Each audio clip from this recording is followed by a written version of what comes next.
Welcome to Killer Now. In today's video, we will analyze the case of Charlie Kirk, a story that marked Orem, Utah, EUA, and still sparks controversy to this day. Let's open the case file.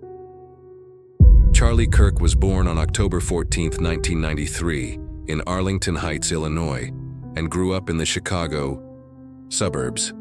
As a young man, he showed an early interest in conservative politics, founding Turning Point USA in 2012 when he was just 18 years old after deciding not to attend college. Throughout his life, Kirk was known for his conservative activism, becoming one of the most influential conservative voices in America, particularly among younger generations. Kirk built Turning Point USA into a prominent conservative organization, focused on engaging college students and promoting conservative values on campuses across the United States. His rise to prominence was meteoric, from a teenage activist to a key political figure with direct access to the highest levels of government. By 2025, TPUSA had established chapters on over 3,000 high school and college campuses nationwide. As his influence grew, Kirk authored several books on conservative politics and expanded his platform to include a popular podcast, radio show, and frequent appearances on television networks. He became a regular speaker at conservative events and developed close relationships with prominent political figures, including former President Donald Trump. In the years before his death, Kirk had become increasingly vocal on social issues, often taking strong positions on gender identity, immigration, and education policy. He was described by supporters as charismatic, passionate, and dedicated to his cause, while critics characterized his rhetoric as polarizing and controversial. His campus speaking tours frequently drew both enthusiastic supporters and vocal protesters. Kirk married his wife Erica in 2022, and they had 2 children together. He maintained a busy schedule of public appearances and speaking engagements, continuing his mission of promoting conservative values to young Americans.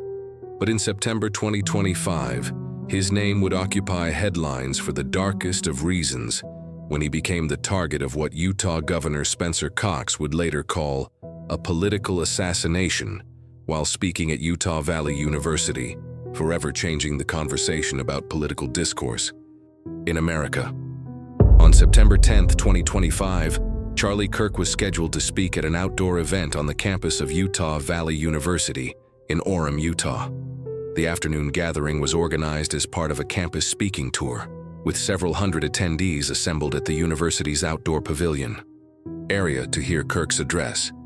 At approximately 2:15 p.m., as Kirk stood at the podium delivering his remarks, a single shot rang out across the campus. Witnesses described hearing a big, loud shot that immediately caused panic among the crowd. The bullet struck Kirk, and he collapsed on stage as security personnel rushed to his aid. Attendees scattered in terror, some knocking over barricades as they fled the scene. Emergency responders arrived within minutes and attempted life-saving measures. Despite their efforts, Kirk was pronounced dead at the scene from a single gunshot wound. Enforcement immediately locked down the campus, evacuating students and staff while beginning a search for the shooter, who had already fled the area. Surveillance footage later released by authorities showed a suspect wearing jeans, Converse sneakers, a long-sleeved black shirt with an American flag, and eagle design, and a black baseball cap. The shooter had positioned himself at a distance using what FBI investigators would later identify as a high-powered bolt-action rifle. After firing the fatal shot, the suspect was captured on video running across the roof of a nearby school building, leaving behind palm impressions and shoe prints. He then descended from the building and fled into a wooded area adjacent to the campus, where he abandoned the rifle wrapped in a towel. The murder sent immediate shockwaves throughout the political world. Within hours, Utah Governor Spencer Cox characterized the shooting as a political assassination, while federal authorities launched a nationwide manhunt for the shooter. The FBI quickly labeled the case a top priority, offering a $100,000 reward for information leading to the arrest of the person responsible for what would become one of the most high-profile political killings in recent American history. After the shooting, suspect Tyler Robinson attempted to establish distance from the crime. Initially, he fled the scene and returned to his normal routine, apparently hoping to blend back into everyday life. Text messages later, recovered by investigators, revealed his efforts to create a cover story. Robinson allegedly texted his roommate about leaving a rifle wrapped in a towel in the bushes near campus, asking for help in retrieving it. When questioned by family members about his whereabouts during the shooting, Robinson reportedly claimed he had been working at his electrical apprenticeship program at Dixie Technical College, approximately 250 miles from the murder scene. This alibi quickly unraveled as investigators discovered evidence of Robinson's presence at Utah Valley University. Security footage clearly showed someone matching his description fleeing the scene, while his digital footprint revealed he had researched campus maps days before the attack. Most damning was the evidence found on Robinson's devices, showing he had tracked Kirk's public appearances and specifically targeted the Utah event.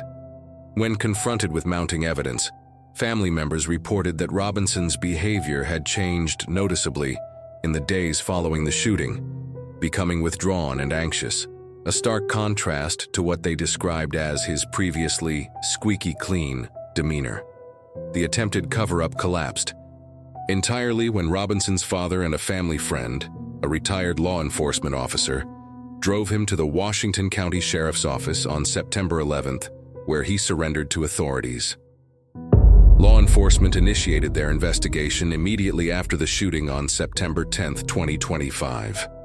The crime scene yielded critical evidence. The abandoned high-powered bolt-action rifle wrapped in a towel, palm impressions on the building where the shooter positioned himself, and distinctive Converse shoe prints that would later match Tyler Robinson's footwear. FBI and local authorities released grainy surveillance images of the suspect within hours, showing a white male in jeans, a black long-sleeved shirt with an American flag design, and a black baseball cap. The investigation gained momentum when authorities recovered bullets with engraved taunting messages, suggesting the attack was premeditated and politically motivated. Digital forensics became a key component as investigators seized multiple devices from Robinson's residence. Analysis revealed search histories tracking Kirk's appearances and campus maps of Utah Valley University. Text messages between Robinson and his roommate proved particularly damning, with messages mentioning the disposal of a rifle and cryptic references to the shooting. The breakthrough came when a retired detective contacted Washington County Sheriff Nate Brooksby on September 11th, identifying Robinson as the shooter.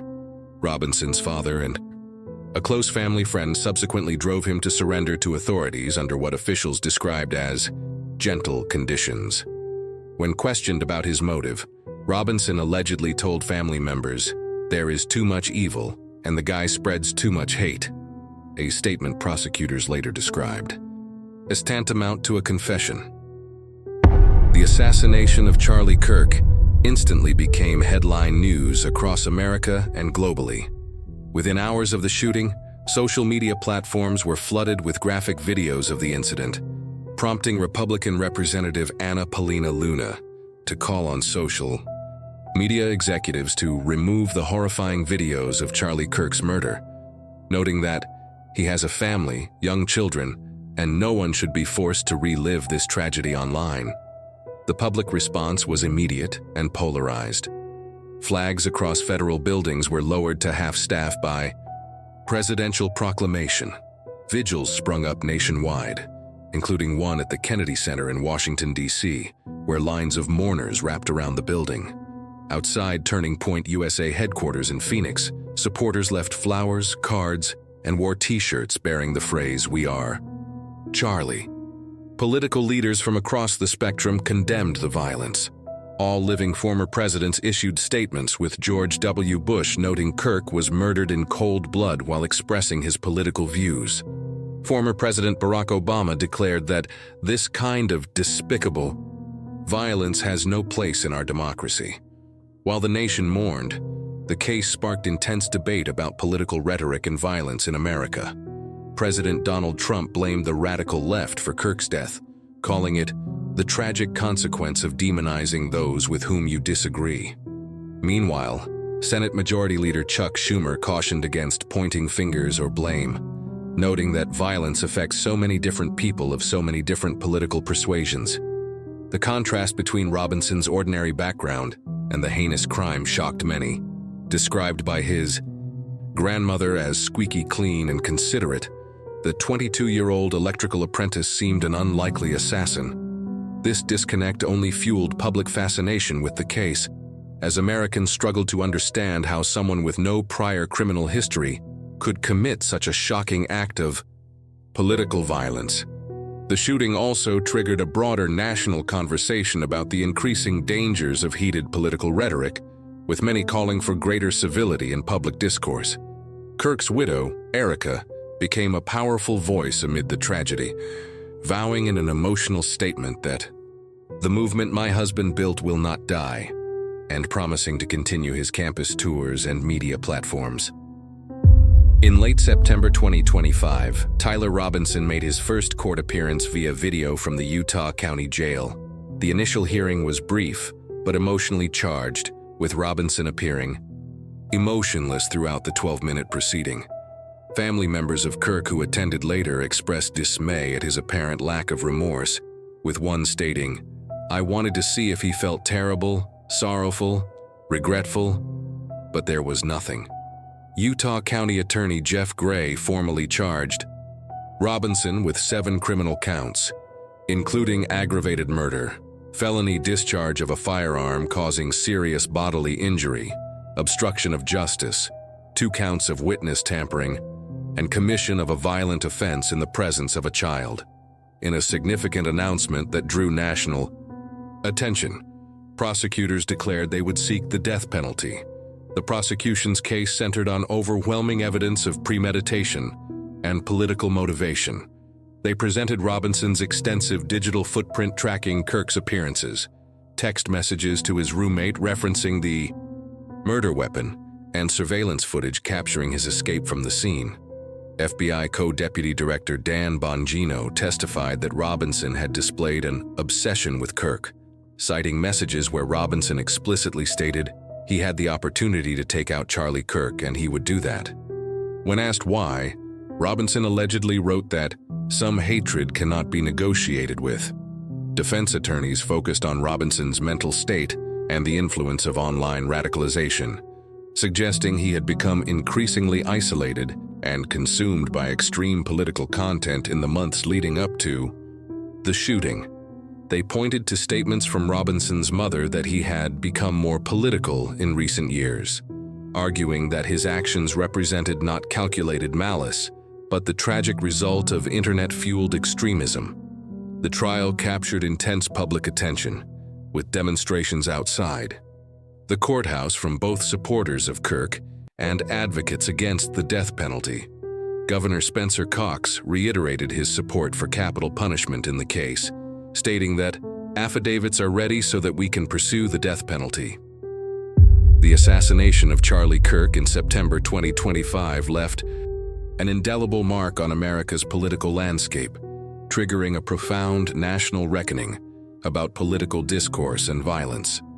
In the immediate aftermath, security measures for political figures were dramatically enhanced across the country. Universities nationwide reassessed their policies on hosting political events, with many implementing stricter security protocols and some temporarily suspending political gatherings altogether.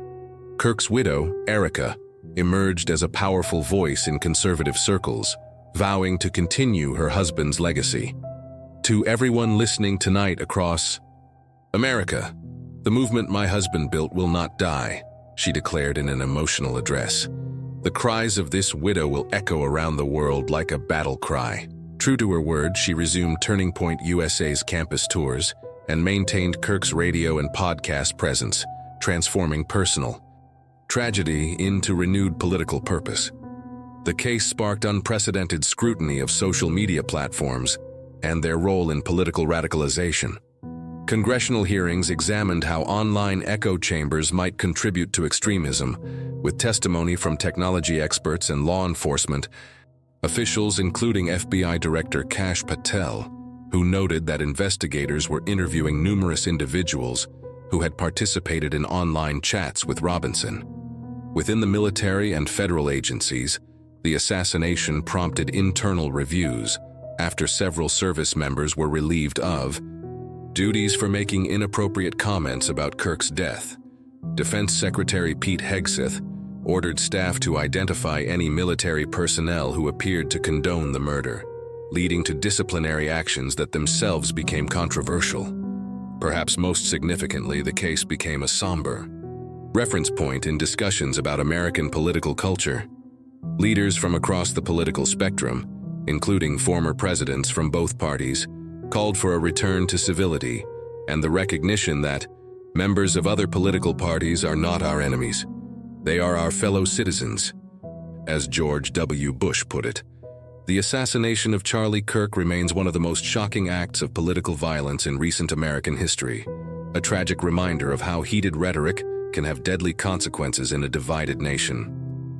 Thank you for watching. Subscribe to the channel, turn on the notification bell, and leave your opinion about this case in the comments.